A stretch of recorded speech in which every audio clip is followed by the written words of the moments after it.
kondur sang rakyana patih ndanging para wadya bala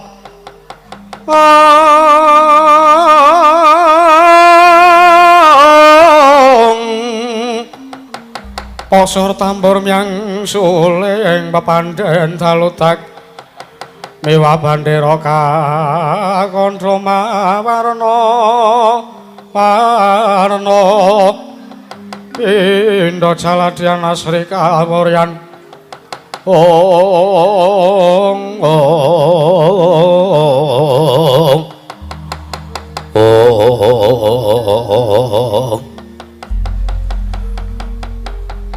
kowe gawe perkara kudu wani nanggung perkarane Gong. Menggari yen nuwun sewu lho Den. Wau teng pendopo rak sampean pun paring dawuh. Aku dawuh piye sih?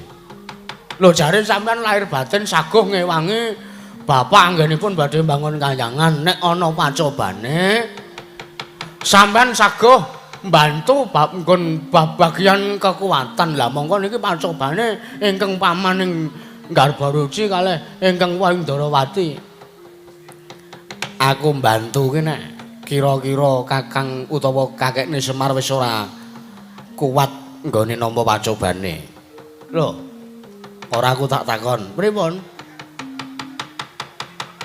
Iki mau sing nantang Siwa Ndarawati karo sing nantang Mak Cilik Setyaki sapa?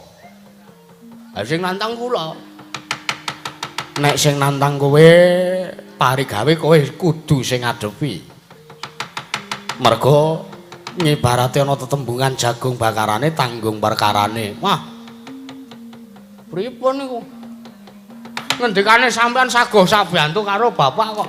Aku saguh bantu nek kira-kira kowe mengko ketemper yudane. Aku saguh bantu nek kowe wis temandang. Lah kowe urung temandang. Nek kirane aku mengko arep mbantu karo kowe, engko sinengguh karo kawula Karang Kadempel akeh didelok malah kowe dhewe sing kewirangan.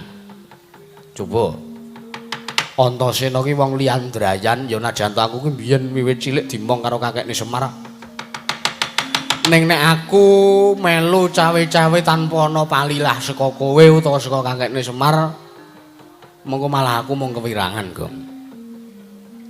Terus kersane sampean pripun? Kowe maju sike. Maju pripun? Mak Cilik Setyaki tanding ana sike. Sampeyan ora ngawur lho niki. Mengke nek nganti kula cilik opnam gedhe modar sampeyan sing tanggung jawab. Kowe lara tak tambani, kowe mati tak uripke. Ora celemongan jaman sakniki napa enten teknologi kaya ngoten niku. Sawangen iki ana wujude sungute Antasena iki. Kowe lara utawa kowe tekaning pati kowe tak olesi banyu sungutku iki. Janji kowe ora iso waluya nirmala temajate aja diundang Antasena. Nek ngaten iki sampean meksa kula kan maju ngadepi terus iki. Kowe nantang karo Mak Cilik Setyaki, kowe kudu wani nanggung dhisik. Mergo kowe mau sumbarmu aku krungu capet-capet rembugmu karo Mak Cilik Garbaruci. Kowe nantang, ayo dudune kene papan ning neter kadigdayan metu njaba, enteni ning perapatan Karang Kadempel. Lah, ae maju ning perapatan, kae wis dinteni karo Mak Cilik Setyaki. Nggih, mpun. Kepepete nek mengke kula modar nggih mpun lah. Ayo sak karepmu bakune nek kowe mengko ketemper yudane Antasena lagi temandang. Sak biyantu karo kowe, Gong. Nggih, nyuwun tambahing pangestu nika Setyaki. Saisa-isa kula tak maju perang Ndara. Ayo.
Gusti lamun katututan lamun mangsa prawira digdaya prawira digdaya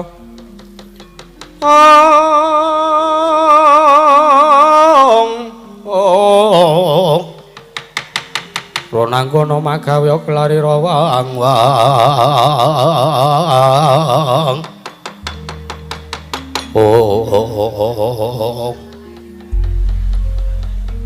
menungso ora tatanan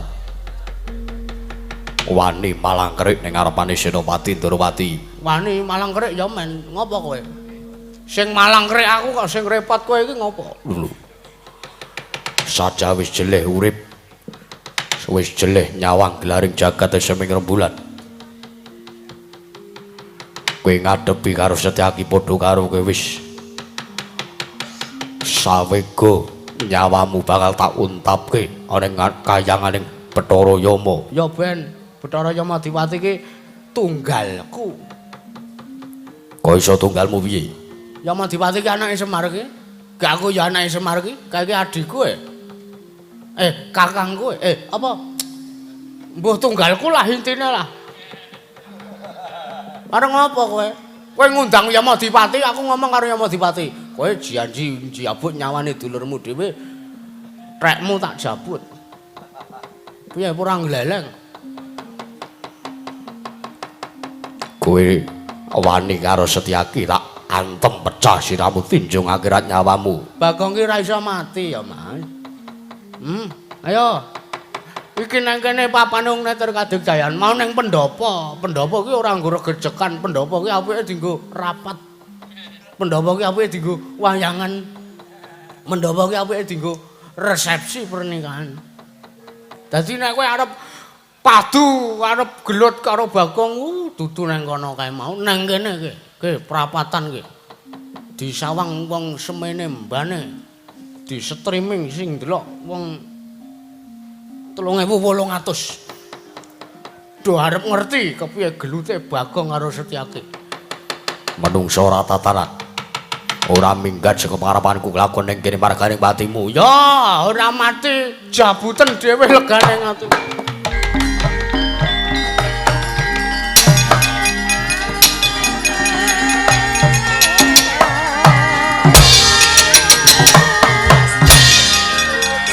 Rumangsane apa dikira aku ora iso perang mau piye?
Edian kok ora apa-apa, modar kowe.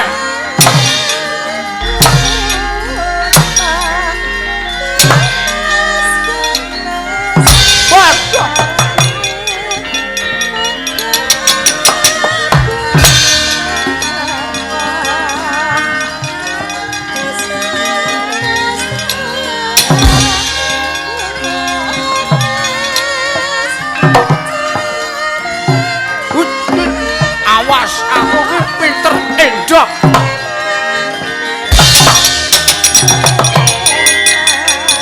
Jogiat.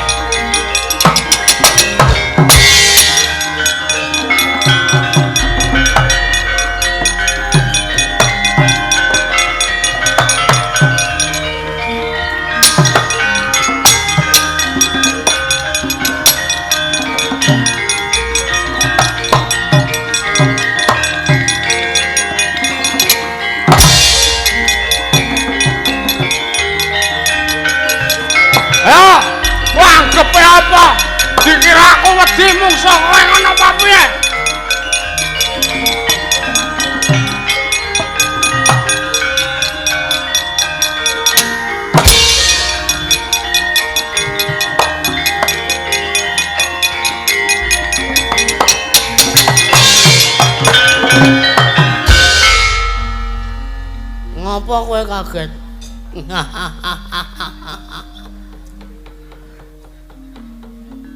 Bagong edan. Ngopo edan ngopo? Ngopo? Kowe ngantem aku ora apa-apa, kowe gumen. Gumen kowe. Gumen karo ilmu kekebalanku, gumen kowe. Sepelek ke jaya pelek anak Semar iki digdaya kabeh. Anggir Antasena. Sengaja tak pancing rene kok men ngerti kono. Ora Antarja ora arep rubuh. Kukuh bakuh. Mak cilik Setyaki ya. Toko lenggah wonten mriku. Lho, kowe aja takon ngopo kok iki lungguh nang kene. Iki rombonganku. Pengarepe aku sing mimpin aku sing bayari ya aku. Iki wong-wong iki nek ora tak bayari ora mangan ngerti ra? Anggepe terus kowe kok sak geleme dhewe ora.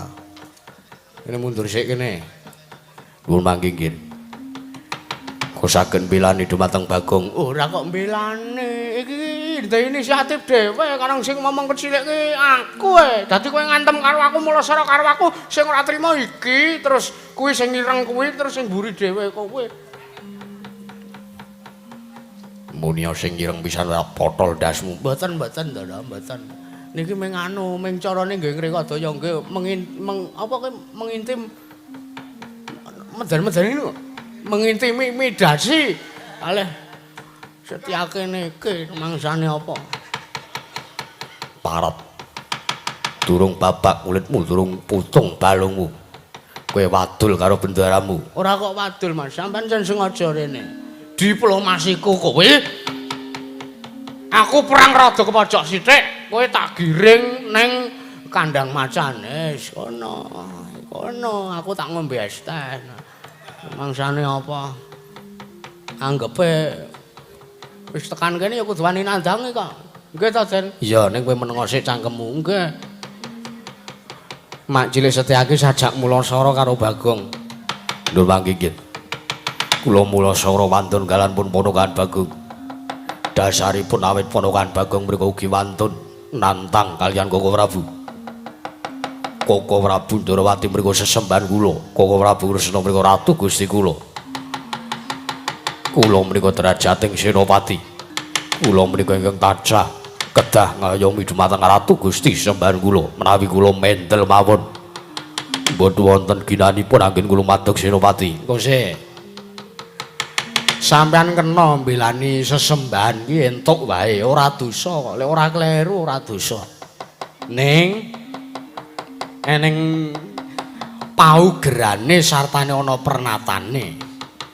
Wong ki nek sing dilabuhi ora becik utawa wong sing mbok belani utawa sesembahane sampeyan kuwi kira-kira mengko mung bakal njlomprongke sampeyan ana ing jurange kesangsaran kuwi mengko malah sing tuna sampeyan dhewe. Ngono. Kamangka iki Siwa Ndarawati duwe gegayuhan kepengin murungake anggone kakekne Semar nggone bangun kayangan. Lah engko sik. Iki janjane ning kene iki mengeneng salah tampa mis apa, Gong? Misionaris, miskomunikasi kok misionaris. Miskomunikasi antarane Siwa Ndarawati karo kakekne Semar Badranaya.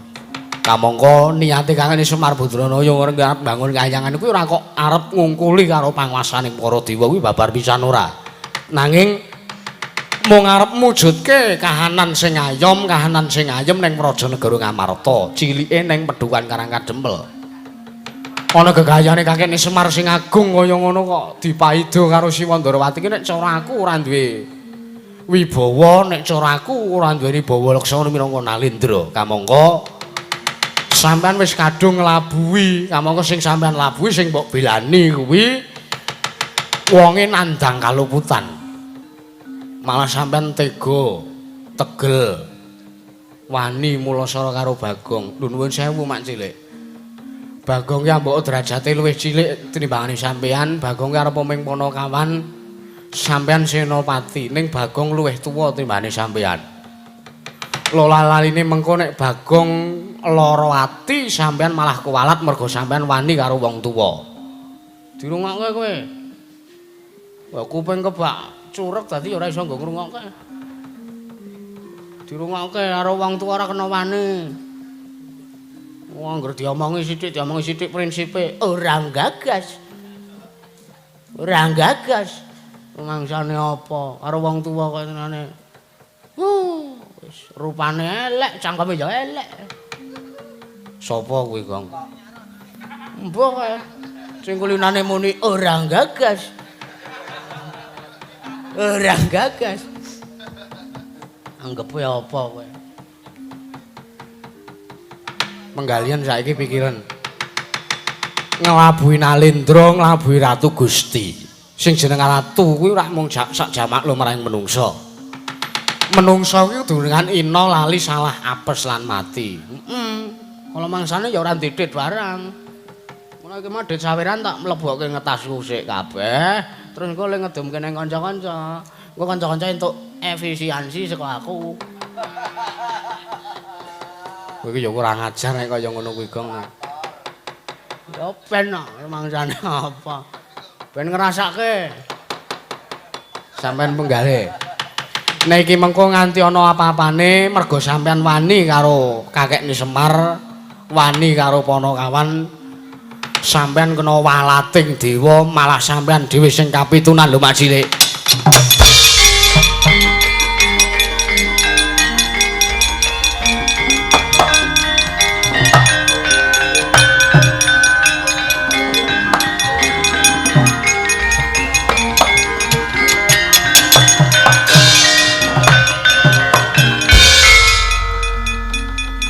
Ngrangkul aku terus nglumpruk ning apa? Oh nyun pangapunten kire. Aja njaluk ngapura karo Antasena, njaluk pangapura karo kakekne Semar. Iya. Mergo sampean wis duwe rasa cubriya, duwe prasangka sing ora prayoga karo kakekne Semar. Sampean njaluk ngapura karo kakekne Semar. Iya. Nyun pangapunten sakathing kalepatan kula. Kula ngrumaosi bilih ingkang kula labuhi inggih menika Koko Prabu Durawati, Koko Prabu Kresna menika mboten salamanipun bener. Teges gandeng Koko Prabu menika tasih jalma limrah kedurunganina lali salah lan apes. Pramila kula ngrumaosi bilih sapangke menapa ingkang sampun kula lampahi menika lepat. Kene kowe ya isih ndek ati kowe. Bagong iya. Anggepe terus karo kawula cilik kok sak geleme dhewe. Kowe iki wakilku e. Kowe iki wakiling rakyat e. Aku rakyat, kowe iki wakilku, aja sak geleme dhewe kowe. Iya, Bagong. Sampeyan ngakoni kaluputan, kula ngakeni kalupatan kula. Lah yen kaya mangkono carane, aku tak takon karo sampeyan. Aku tak nanteng karo sampeyan. Terus pundi iki? Gandeng sampean wis ngakoni kaluputan, apa kira-kira isih arep tetep mbiyantu sartane ngombyongi karo nestane Siwa Ndarawati, apa arep nyengkuyung karo kakekne Semar? Menawi kula lair lan batos badhe nyengkuyung dumateng menapa ingkang dados gayahanipun Kakang Semar. Nek ngono kowe melu rombongan kene? Iya. Aku melu ngrombong nglawan para lancur-lancur Pandhawa.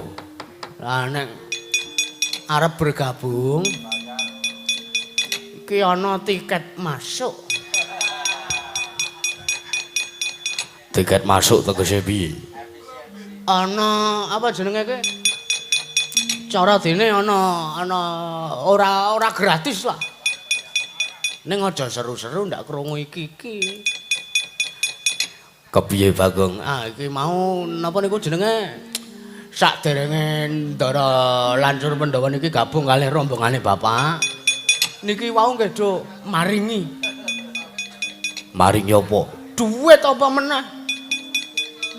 Banjur pira aku kudu menehi karo kowe? Saikhlase minimal 150. Saikhlase kok minimal 150. Ya ora apa-apa, gelem ora gelem maringi. Ya wis iki. Tondo yekti nggonku sak biyantu karo Kakang Semar nggone duweni kekayuhan luhur arep bangun ngayangan. Ah, terima kasih. Iki kok abot iki, lek arep menehke kok abot iki, kok abot iki. Cul ora wel. Ora wel. Ikhlas. Ikhlas. Ngono kowe, ngene ra aku iso mangan.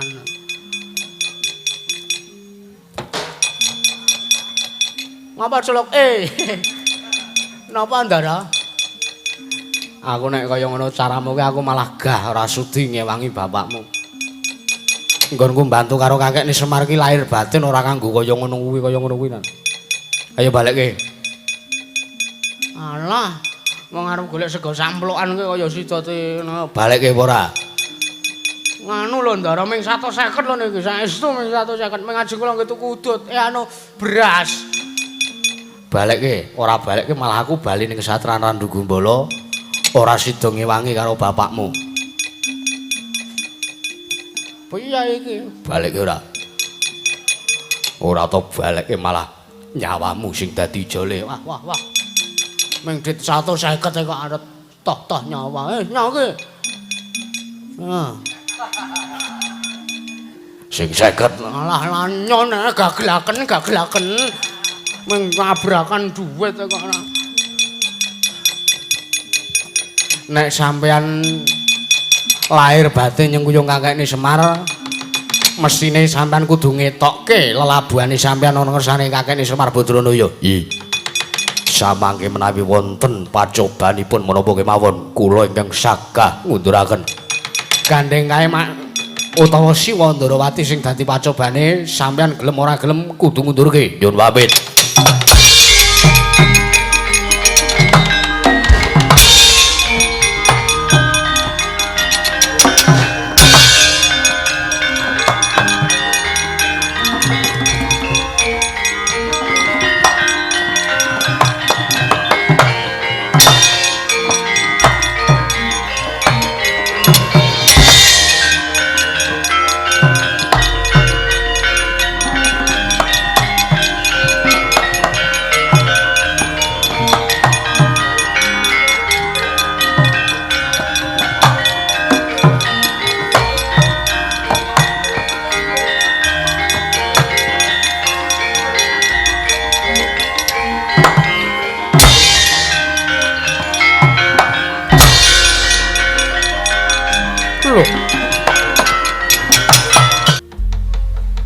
Piye Setyaki? Nggonmu ndak utus supayane merjaya kelawan Panakawan Bagong apa kasil? Bagong ora mati ora patheken. Lho. Kok sik? Lah kok dadi Siadi Malang kerik sak geleme dhewe tanpa nggunakake tata krama ning ngareping panjenenganing sun. Nuwun sewu. Nek sampeyan nganggep Senopati Ndarawati niku Setyaki sak mangke jagat sing dadi seksi. Nek kula mundur saking kalenggan kula minangka Senopati. Lho. Ora engko sik. Nggone Siadi ndak utus supayane sak biyantuan pun Kakang ngundurake sartane murungake lan Kakang Semar nggone bakal bangun kayangan. Lah kok malah dadi Siadi duweni pambegan sing kaya mangkono? Mangke riyin. Sampeyan niku duwe pambegan sing nista. Kula duweni pambegan sing utama. Kula nglabuhi dumateng Kakang Semar. Kakang Semar mriku namung kepengin termaken kawontenan Praja Negari Ngamarta. Nanging kenging napa? Sampeyan ming mergo nampa ature wong sing duweni rasa meri. Ngantos ngorbanaken dumateng kekadangan. Nek ngaten carane kula mboten badhe nyengguyung panjenengan. Nanging kula namung badhe nyengguyung dumateng Kakang Semar Badranaya. Awit gayanipun Kakang Semar mriku luhur tumaraping ingkang arayi inggar baruji mriku. Sinuwun Kresna. Panus maning jajalanan sekertaning bawana iblis lanat ya. Sajak arep merang kampuh jenggo. Pakartimu kaya ngono Setyaki, kowe arep mbalela saka Krajan Negara Ndarawati. Kajengipun. Luwung kula kelangan pangkat tinimbang kula kelangan jati dirine Setyaki. Ayo. Ndang kene ditentok kene Pancenata Ndarawati wani karo Setyaki. Rupa wani Jembarawani, sapa sing mati? Setyaki utawa Kresna. Wela. Mal Setyaki arep wani karo pun Kakang. Ora minggat saka ngarepanku kepruk godha wesi kuning. Adalah kok dadi kaya mangkono mambenganmu Dimas.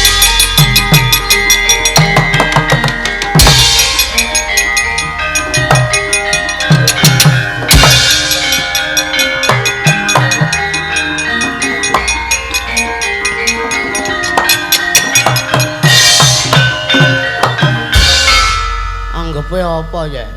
Yo. Kemangsane wong nek ora duweni rasa lahir batin welasase karo Bapak Semar ya kaya ngono kuwi. Ya mangsane apa? Po niki pun entek niki. Kramane niki. Kramane piye tegese? Kraman niku lho, pacobane niku lho. Sampeyan pun sago ngundurke Sinuwun Kresna. Sampeyan ngancem ora minggat saka maramu kepruk godha wesi kuning. Wer. Mlayu dhewe-dhewe. Prayogane sowan ana ngersane bapakmu Bagong. Nggih. Aku arep ngaturke pangapura mergo kaluputanku mulasara karo kowe. Lah nggih ngoten, Senopati sing duweni tanggung jawab kok. Lah iya. Nggih.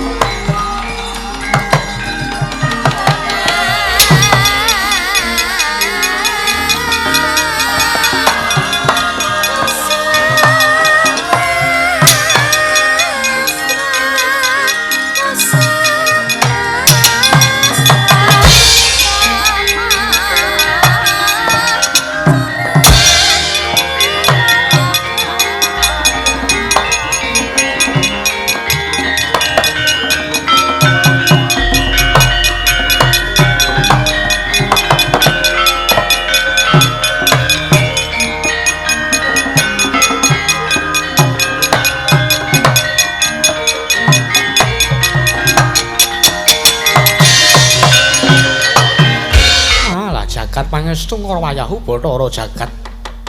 Nyai Arjuna kula wonten timbalan Koko Prabu. Lah kok dadi kaya mangkene kahanane. Nata Ndarawati malah kelangan Senopati. Nyai Setyaki malah saja arep mbelani marang watekaning Kakang Semar ingkang angkara murka kaya mangkono. Kersanipun Paduka Kanjeng Koko Prabu kados pundi? Nyai Arjuna kula wonten timbalan aja kurangan akal.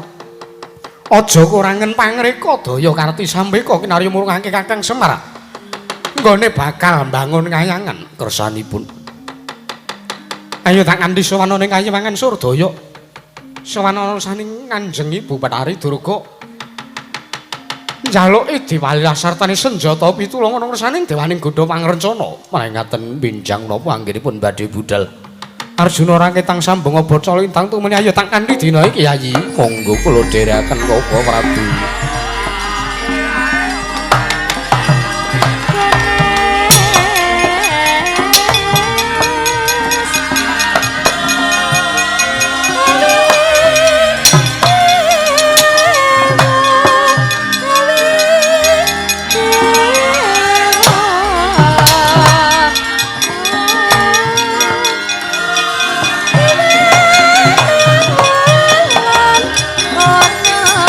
Mama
tansah marwanoring sukma sinusmaya wirahya sepi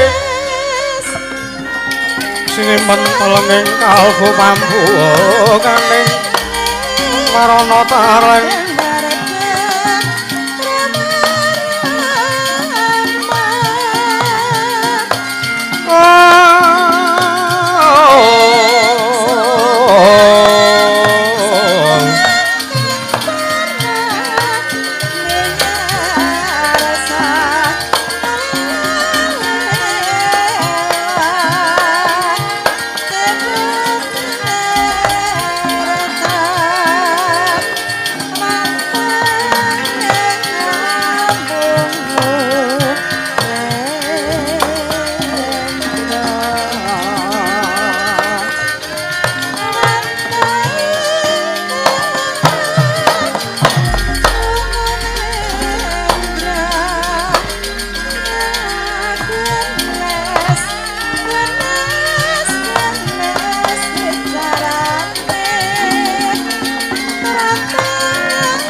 satemah kaya ngimpi lamun katulung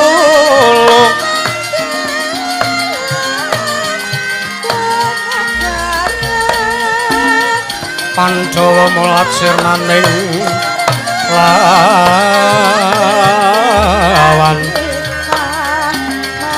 wong agung padha kalepyan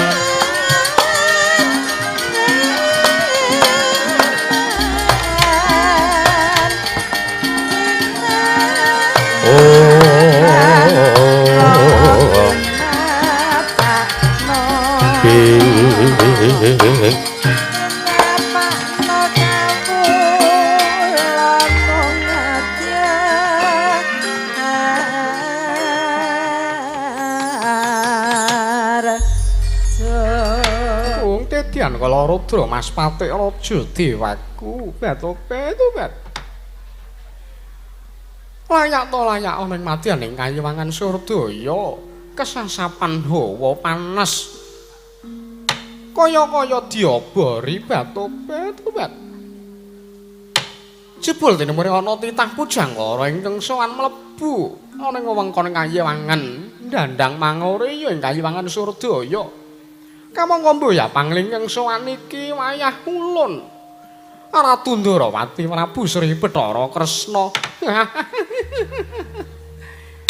Kresna ya Narayana yen to jeneng kita sowan ana ngarsa panjenengan ulun kamangka mboya kanthi wujude badan wadak ulun kira mboya bakal gawe gara-garane Kayiwangan dandang mangore nggih Ranayana.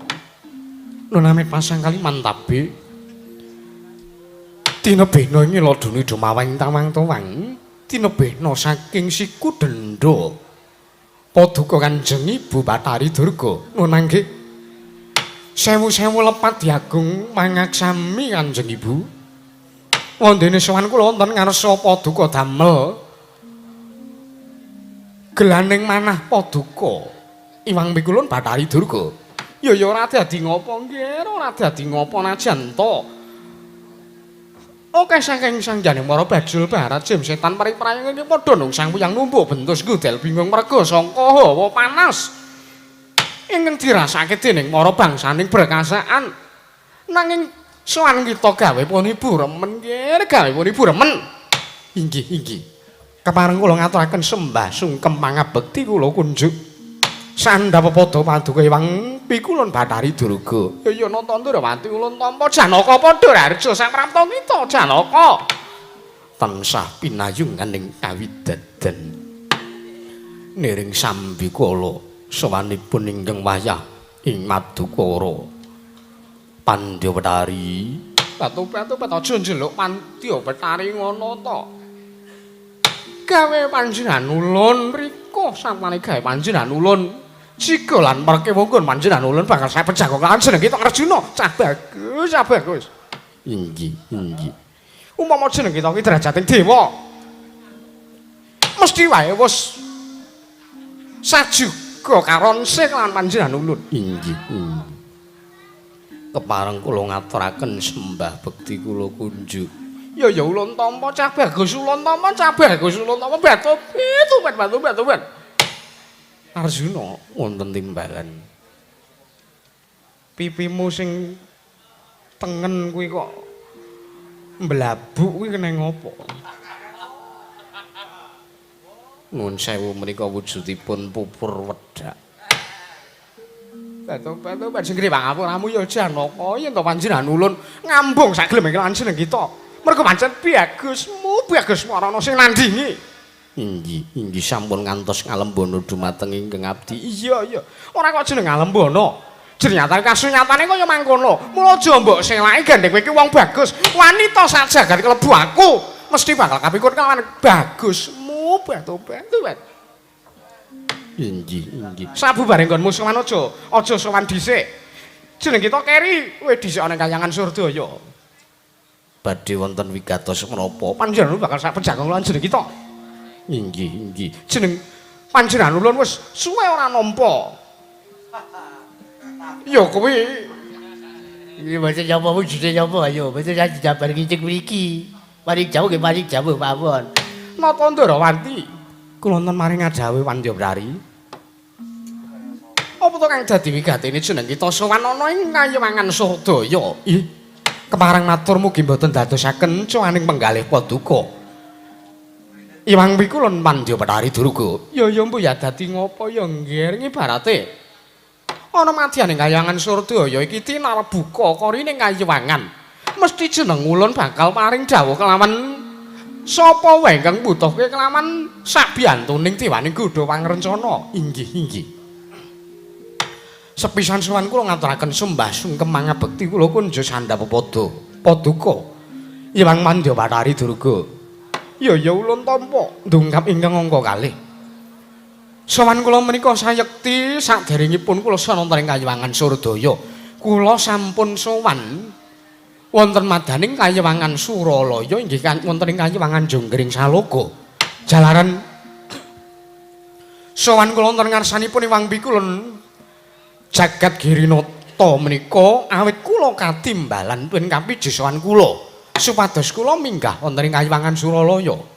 Ingkang wigatos nalika semanten kula denutus dening Iwang Pikulun Manikmaya kapurih murungaken pinanggagalaken anggenipun Kakang Semar Badranaya nggadahi gegayuhan inggih menika kepengin mbangun wujuding Kayewangan.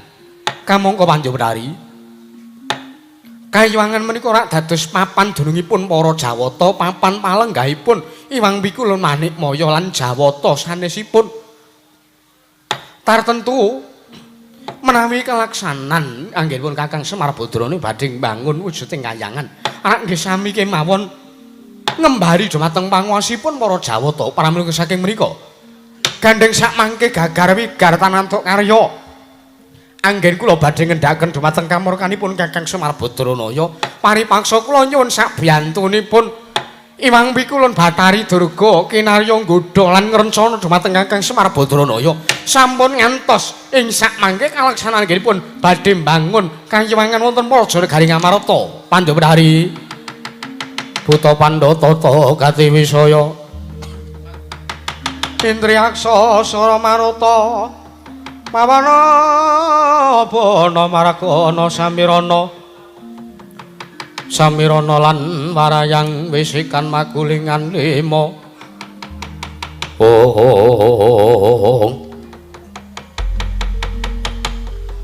Tobat. Sodi selikur dina. Ya Nata Ndrawati. Ndang kira panjenengan ulun ora bakal kabotan yen to mung murungake gegayuhane Panakawan. Ih. Para Tadiage aja kuwatir aja walang ngati mengko panjenengan ulun ingkang bakal utusan kelawan bangsaning Baju Barat. Nggone bakal nggodha Giri Gudha kelawan Kyai Semar Badranaya nggone mbangun Kayangan supaya aja ngasih kelakon mekaten Iwang Pikulun. Iya. Lajeng warengipun sak mangke lampah kula kedah kados pundi? Sinambi angarantu Bidalipun sangya para bangsaning berkasaan. Luwih dhisik jeneng kita ulun dawuh supaya nyaketi marang kahanan ning Madukan Karang Kadempel. Mengko para bangsaning jim ingkang bakal satata samapta ing gati sawega diri nggih Retnata Ndramati nyuwun pamit tambahi pangestu Imang Pandya-Betari.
Woi!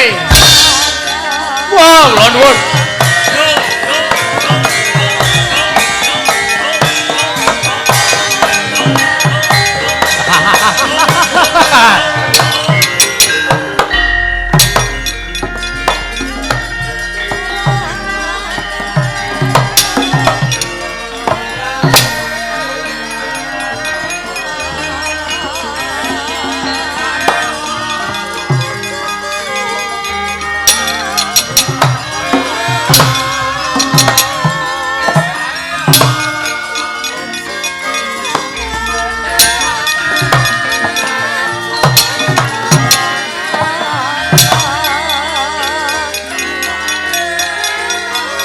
Lun!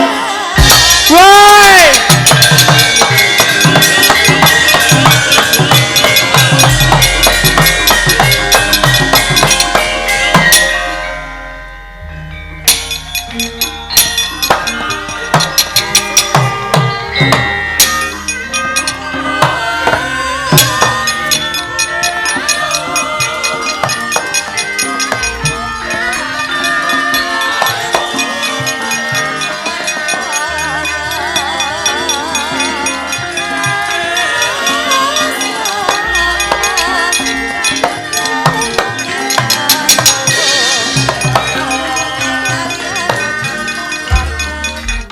Aja padha kaget sanggihaning para ratu tetelukan.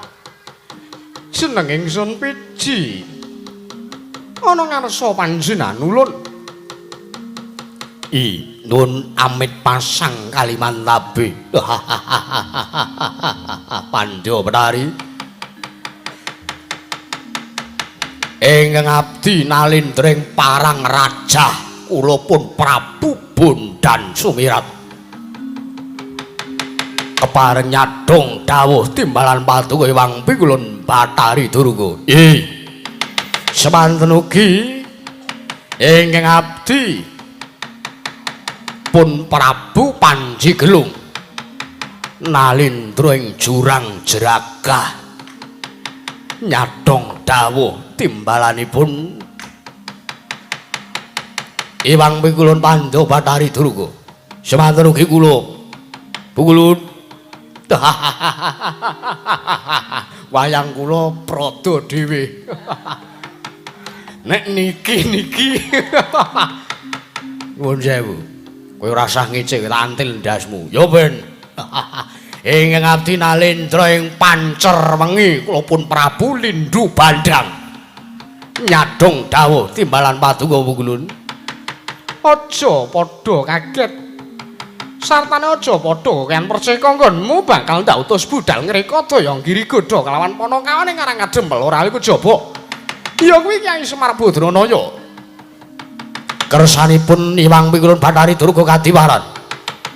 Dina sakmengko Kyai Semar Badranaya duweni sedya bakal mbangun ngayangan. Kamangka jeneng ulun lagi wae nampa atur saka Nata Ndrawati kalamun dheweke disuwuni sartane dheweke nyuwun senjata pitulung ana ngarsane panjenengan ulun kapurih nyabarake kene Kyai Semar Badranaya kanggone bangun kayangan paringaken padunung dawuh kelawan ingkang abdi pun Prabu Bondan Sumirat kapurih murongaken Kyai Semar Badranaya anggenipun badhe bangun kayangan prayogane mangkono lajeng benjang menapa mangkatipun ingkang abdi pulun mboyake tang sampung apa colok lintang tumuli budhal dina sak mengko iki ngestaken dawuh Panji Guru ana dawuh apa Kakang Prabu notasine cepake iya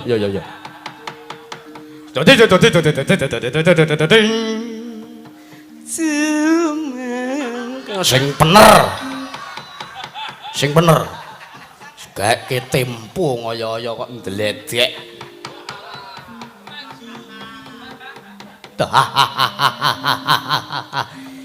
nek ngaten ing ati nyuwun pamit abdi nyuwun pamit ingkang abdi nyuwun pamit Ibu Brari tumuli budhal ngati-ati aja kaya bocah cilik nggih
aman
Dondong bludung ketaprak duduk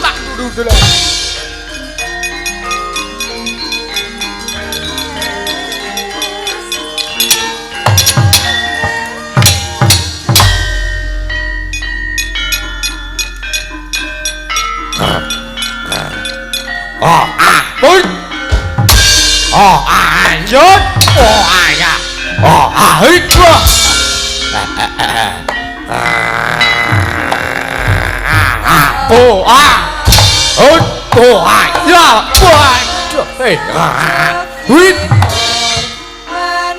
ayo demit-demit hantu-hantu dorene.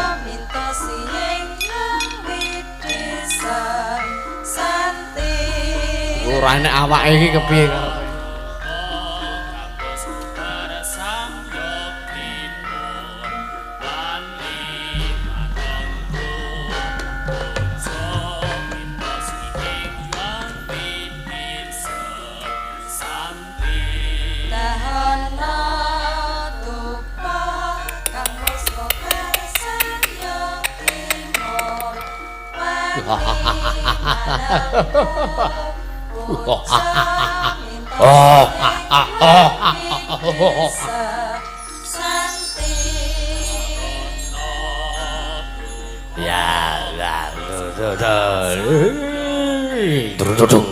Ayo beduke.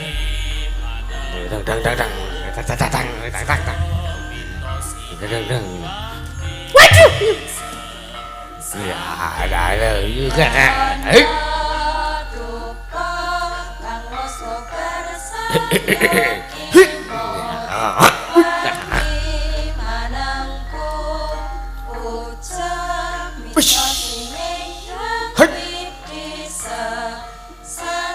Setan ini nyawur-nyawur. Oh. Ya.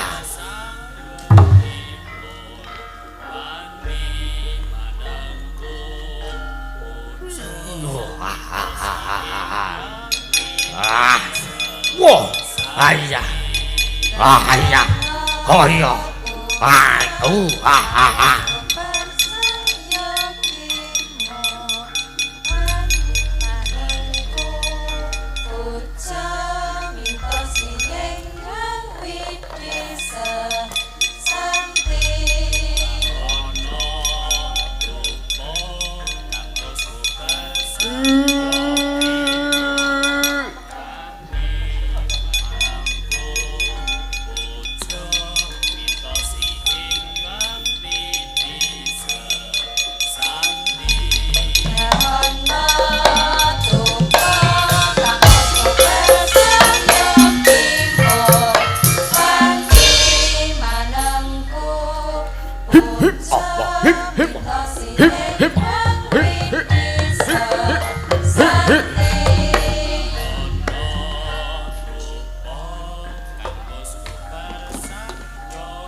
Suster ngepot.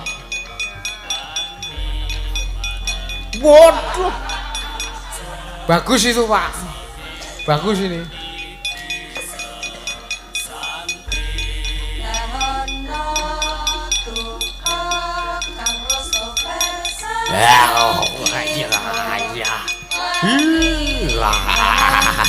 Oh, ayah. Yo, ah.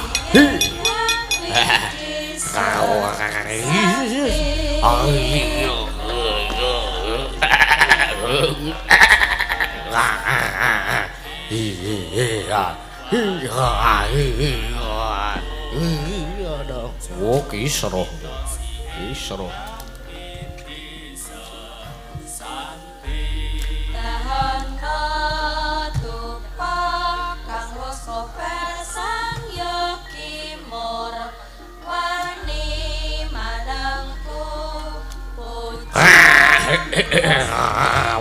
Lu kok talang bahane.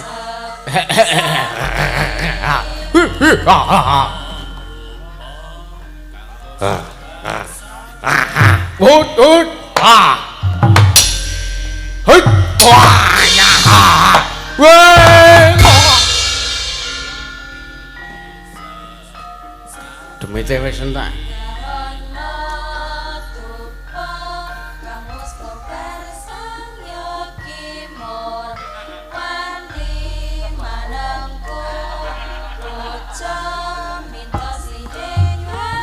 mangkahang kruh sesumbaran nyat langene ngalang jana klar mandan loncara ya hei oh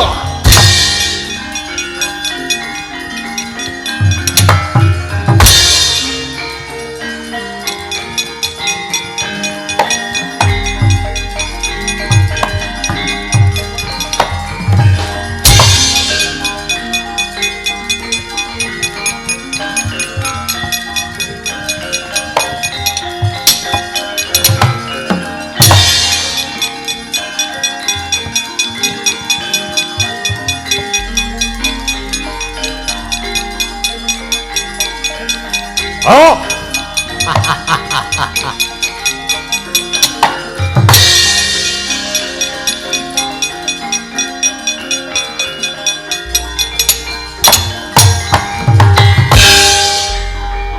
wah hei ini musuh wah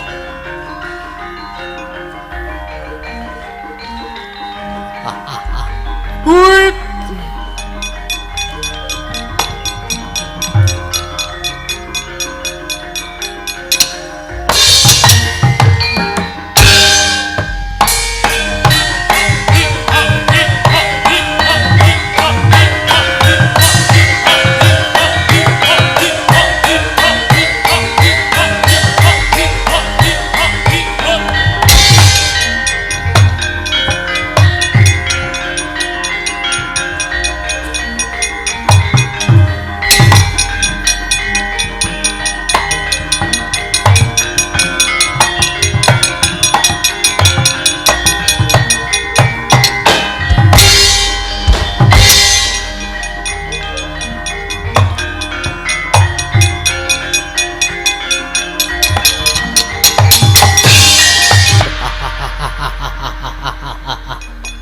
menungso ora tatanan panus maning jajalanan sapa iki ana satriya kanthit nyayat brengose ngular geni tumpangke kuping kiwa tengen mripate mandeng tanpa kedhep Dik sapa kowe mara ngaku sapa sing dadi jenengmu parat kowe satriya mangka kowe nggawa kelinci kelinci nyangkot kupingmu kuwi ora. Lho, klincine iso omong. Isa menungsa e. Dikira boneka ora. Iki arep tanggapan ning endi kira-kira? Wong maju perang kok sandangane kaya ngarep jatelan. Mara menenga tak dangune nggih. Takon karo aku, Senopati Ndorowati. Jare wis pensiun. Oh iya. Satriya Garbaruci Raden Arya Setyaki. Sapa? Raden Arya Setyaki. Wis tau krungu kondangmu aku. Kowe najan satriya kandhet nyayet nanging kowe perang sembada. Musuhmu paling ora cilik, paling ora lara, paling putung baune. Saiki kowe adu arep karo aku. Balik takon karo kowe, sapa jejulukmu? Tak sawang sandanganmu ratu. Lho la iya. Takon karo aku Nalendra tetelukaning Pandya Bathari Durga. Aku ratu ing parang rajah jejulukku Prabu Bondan Sumirat. Prabu Bondan Sumirat diasar kewara nyata. Iki aku nek ora lingguh ngisor ora iso ngimbangi dedekmu. Sing mburi iki sapa? Takon marang aku Ratu Ngamarta Prabu Darma Kusuma. Lho Sinuwun Prabu Puntadewa. Dasar kepara nyata sinuwun Koko Prabu kula ngaturaken ubuat jirit.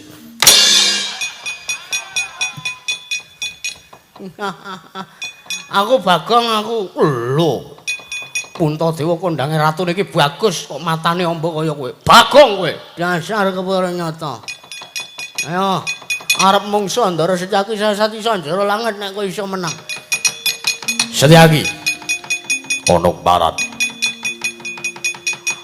Sing jenenge Camar ndi Camar? Camar sapa? Ponokawan Karang Kadempel sing wujudane kaya Pispa. Kakang Semar. Lah ya kuwi kok Camar. Lali aku. Kon tekan kene. Janji ora gelem murungke lek arep mbangun kayangan. Apa kelakon Karang Kadempel tak bumi angus? Wela, sabar. Ora usah padu. Iki wancine aku nyambut gawe. Siap, arep pamer sabetan to kowe ya ngono. Kowe ora usah dadak ketemu karo Kakang Semar. Kowe ketemu Setyaki durung karuan kowe iso ngrampungi lan ngelangkai kewandaku. Babuk babar wowo. Lena pangindamu candak sirama cemplungke polsek gondang mati dening aku.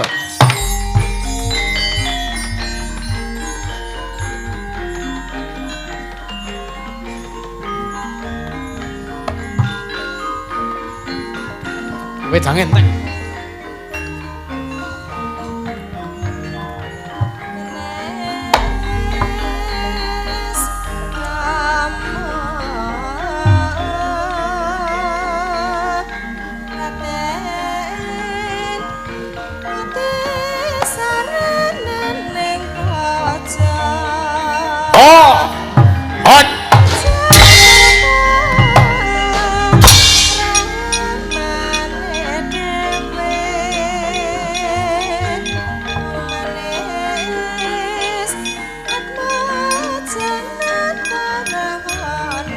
Awas kowe. Woi. Hoi. Wah. Ha. Awas kowe.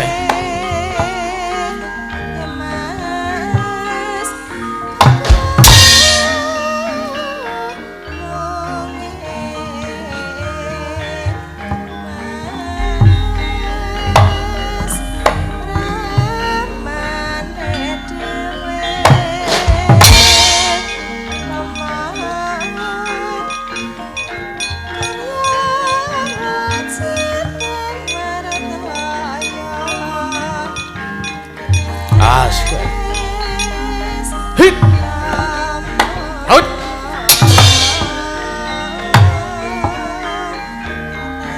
Wah.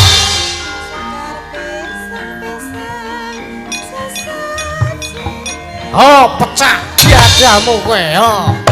Iki jalukanmu parat. Ora iso menang kowe musuh aku parat.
Candiak sikilmu kowe ya. Aja endo lho, endo to ngeyel kowe. Hit. Aduh. Waduh.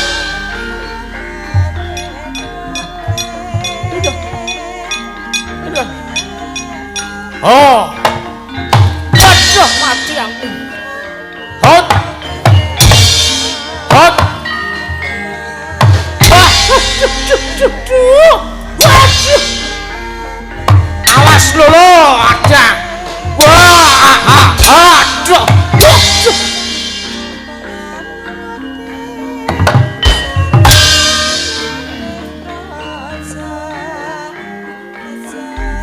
Penak ya wayangnya.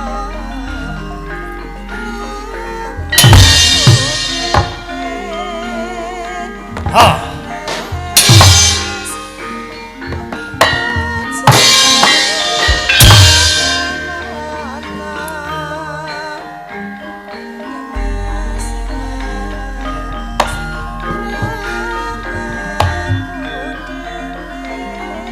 As kowe.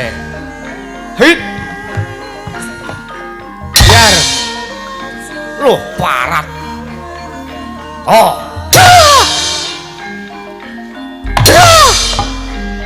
Hit. Oh.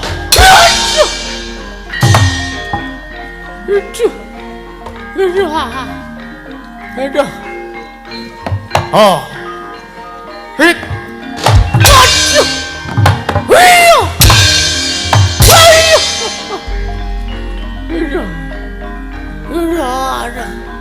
Aduh.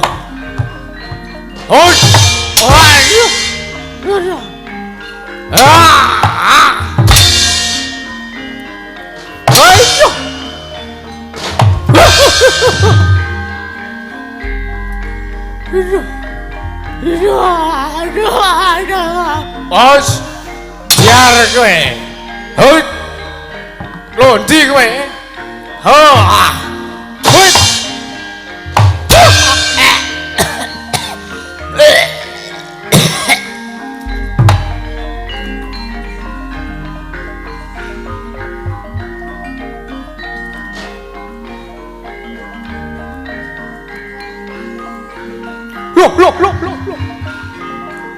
Loh. Wah, setan.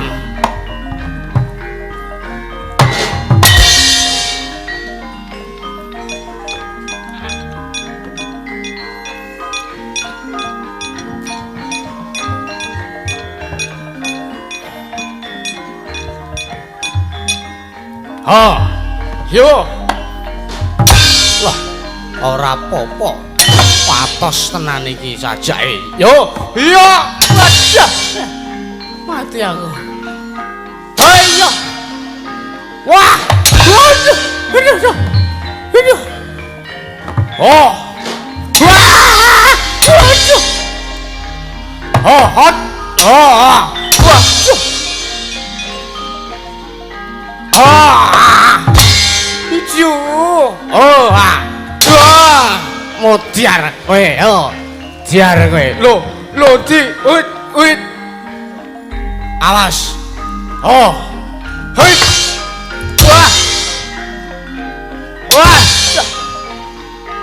Wah.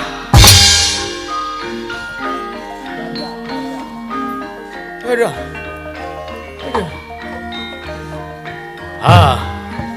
Hit. Oh, awas kowe. Waduh.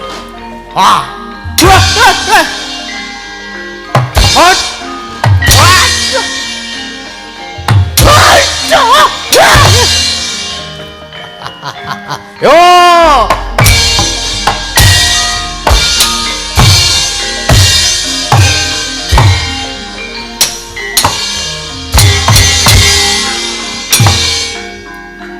Tadi polane iki ngene. Tadi tak drang.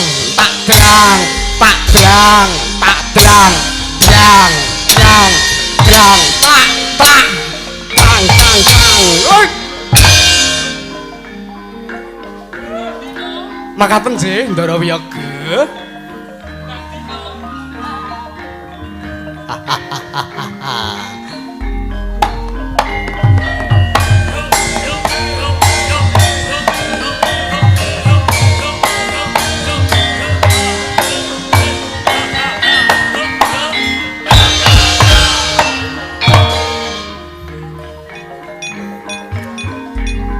Rama kene sewicarane salukune wong marti pikira raja Rama ya ramane dhewe Gondes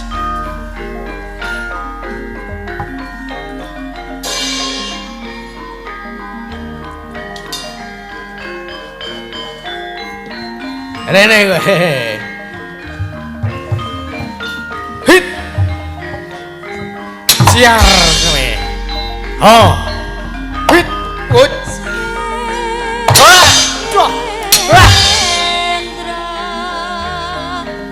Ha. As. Wit wit. Ha.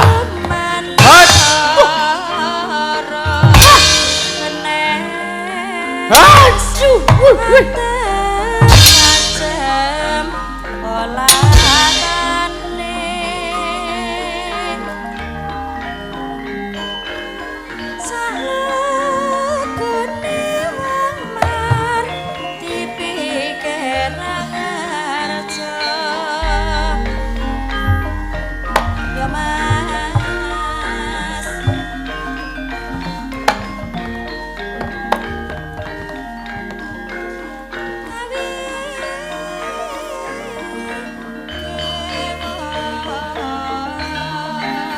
Yo.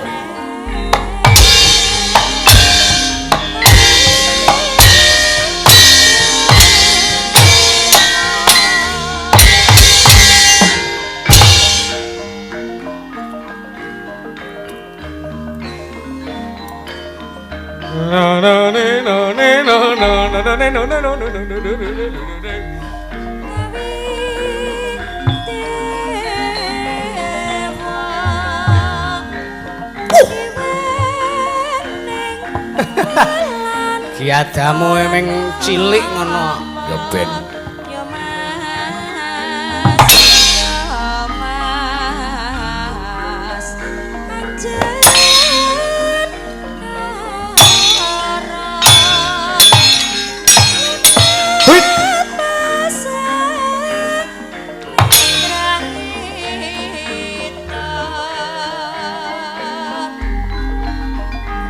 Ha. Hit.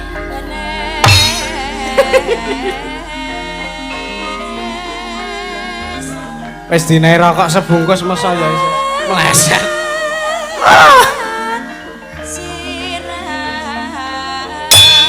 Hut. Ai.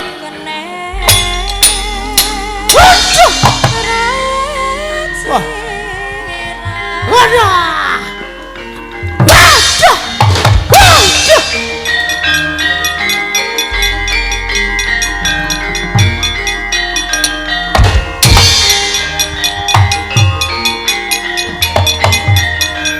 Hey.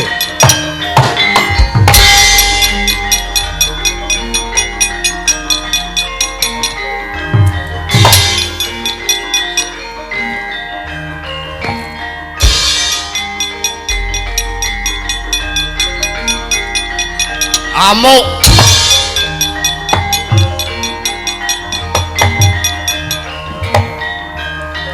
Hey.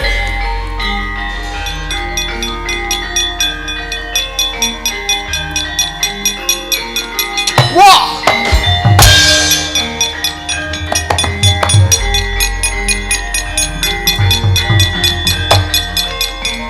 Tata.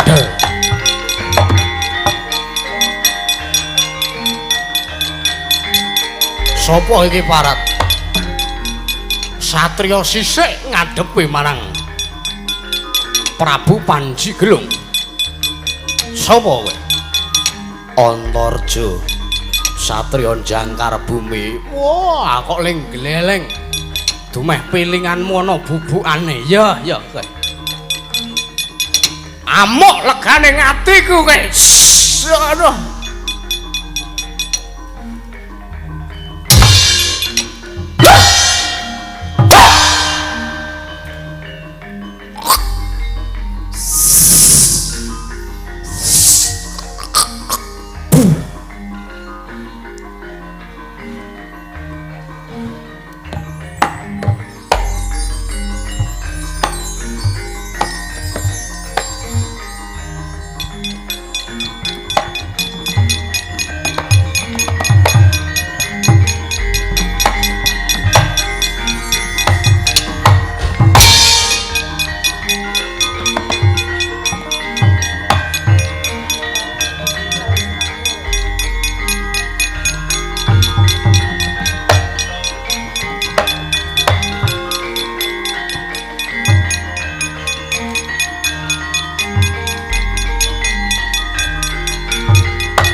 kata tian Gatotkaca tinon mapakaken narga kira teka pira Kresna Parta ong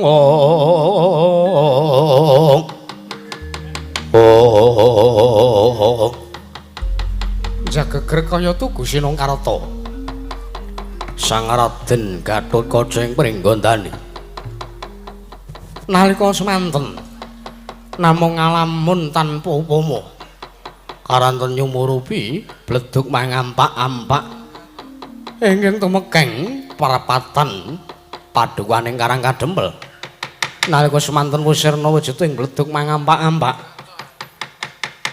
tasih konjem ing batos Sang Raden Gatotkaca nalika semanten dupi datan enget kalamun wadya balaning Bathari Durga wonten ingkang alam gaib wonten ingkang laku dedemitan nalika semanten wonten wujuding berkasaan ingkang gyong angslupi wonten angganing Sang Raden Gatotkaca satemah datan enget Purwadasana ngero ambalik kaya yaksa Candradewa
Semar Wangkot ora gelem mulungake anggere mbangun kayangan wah lakone ngatasé ning kono ki lungguh para satriya-satriya lancur pendholaka padha ora ngelingake malah padha ndombani apa kelakon Karang Kadempel lak bumi angus legane oi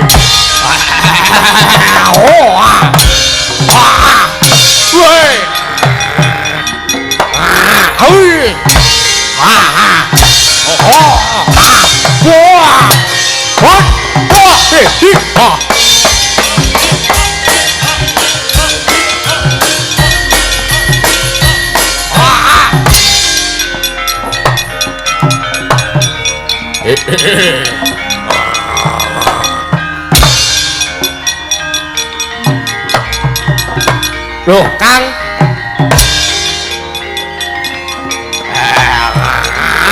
Wah, wit. Wah, bedhep wae.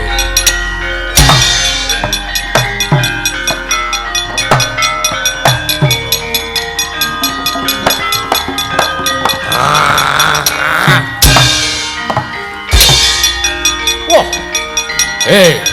Satria-satria keparat.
reka den prayitna semuri reka balik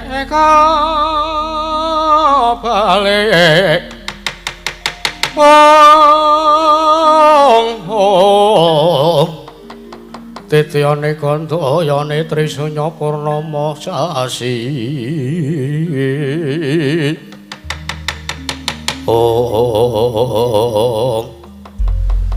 pripun Ndara kok kaya wong ketayalan kamangka nuwun sewu wah sampean ngendika nek Sinuwun Ndarawati pun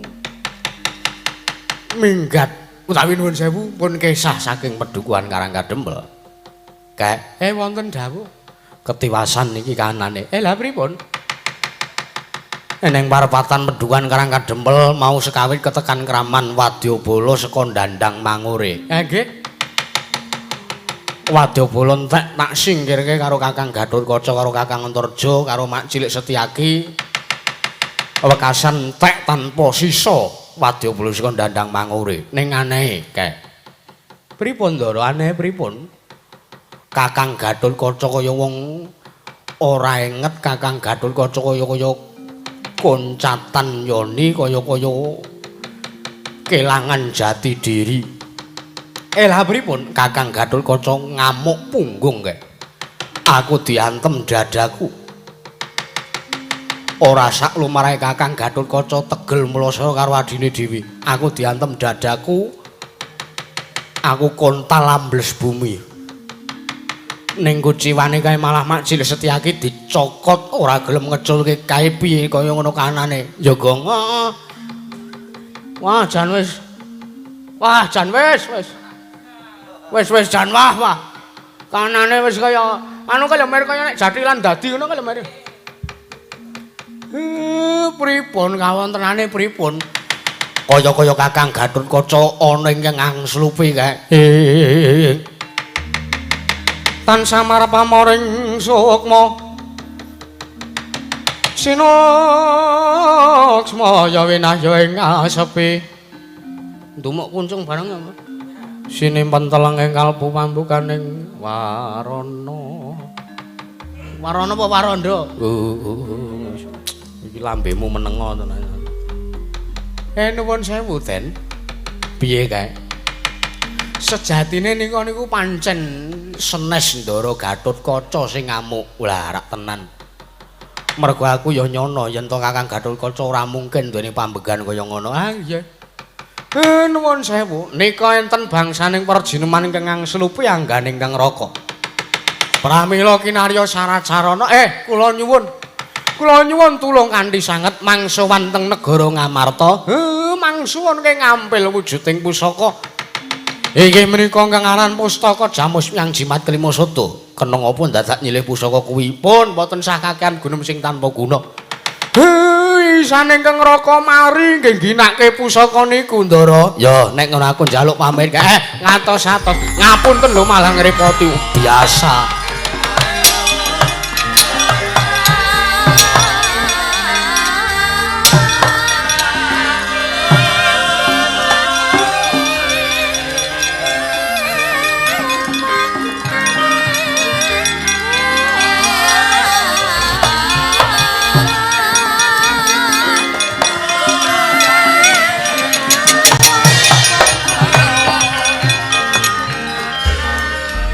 Saurunge kowe do tetembangan ben lehmu gojek aman dari godaan para hantu-hantu laut kae.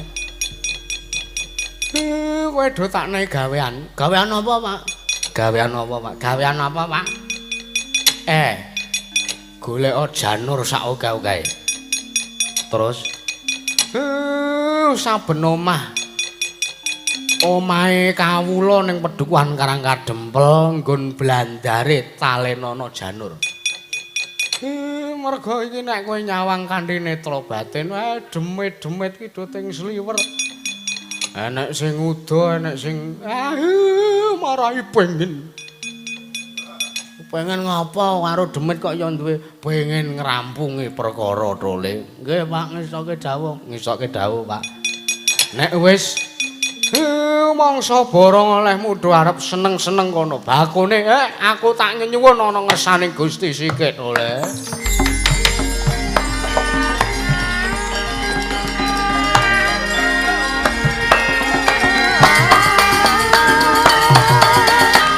Ayo Kang nyambut Kang. Yo.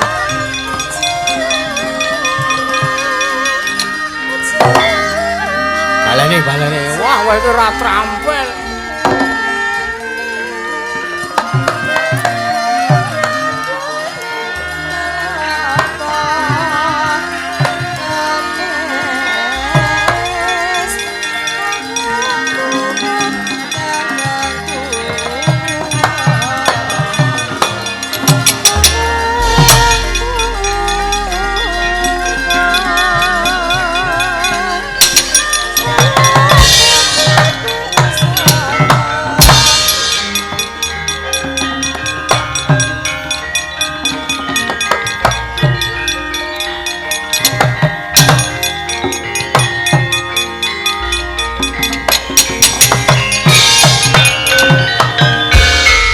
Saya dalwararas abyor sorot lintang kanggo medhap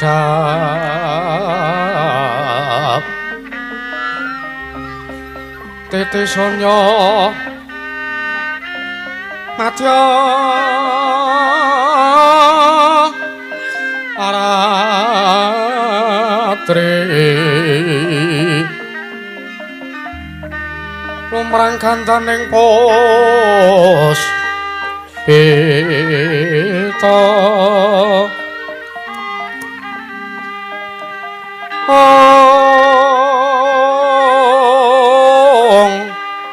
karengganing udyane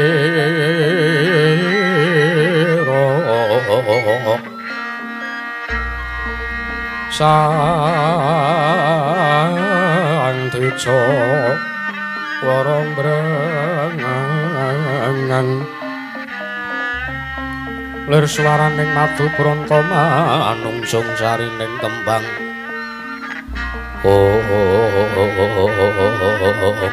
Kaya Arjuna kula wonten timbalan Koko Prabu sawangen kridaning para bangsaning jim bangsaning berkasaan jim setan meriprayangan saka setan Gandala mayit inggih ya senajan to wadyabala ingkang asat netra padha kalah tanpa sisa nanging sawangen ana salah sawijining bangsaning berkasaan ingkang keduga bisa gawe pangamuke anakku mrenggondane Gatotkaca inggih Koko Prabu Arjuna wonten timbalan pun Kakang lan Siadi wis diparingi senjata pitulung dening Hyang Pandya Bathari Durga yen to iki mengko pun Kakang lan Siadi mung meneng wae wirang bebarang yen to ora ngumrembihake asta njumangkake suku Arjuna soroting pandam sumula amadang ijroning pasarean ngenani wadana remu-remu kalingan ngangrangan sang dyah manah engkong sumungkem kuleng sang kakung rerempok alon wusira baboyayi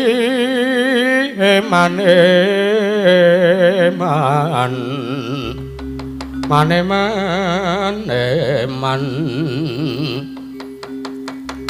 piratente perang toyayu ulun tada runte ulun tada runte meneng katon ingkang raying Madukara kantun nderek sakersa paduka Kanjeng Koko Prabu ayo ndak kanthi nyangketi padukan karang kadempel nanging aja kanthi wujud nata ing Dwarawati lan aja kanthi wujud panengah Pandhawa saturing Madukara lajeng kepareng badhe wujud menapa sawangen pun kakang bakal salin wujud dadi denawa yayi inggih Koko Prabu sumangga nderekaken Koko Prabu.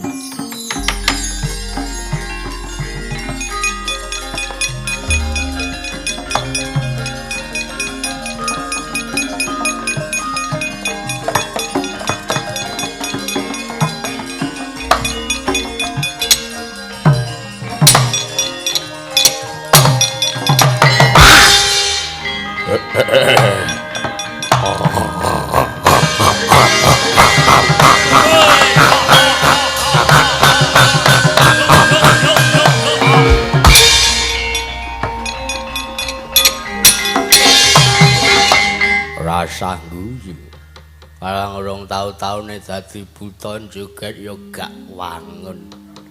Inggih ayo gek genti kowe inggih Koko Prabu.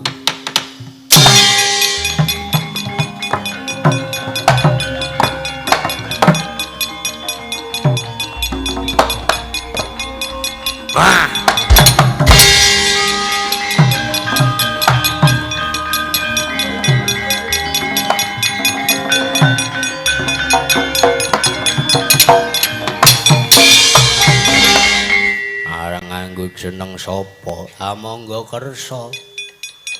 Aku Prabu Yaksendra Lumintu. Prabu Yaksendra Lumintu. Iya. Sae niku.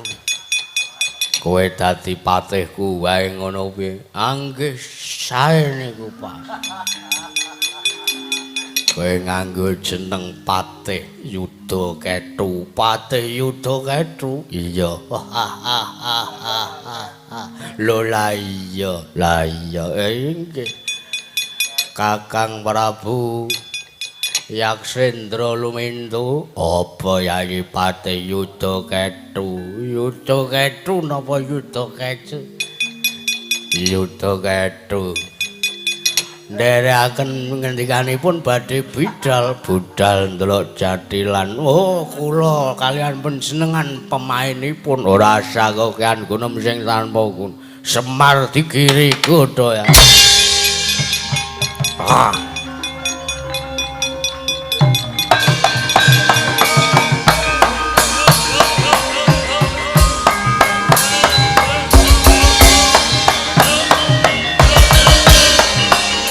Mahkota gok mbilung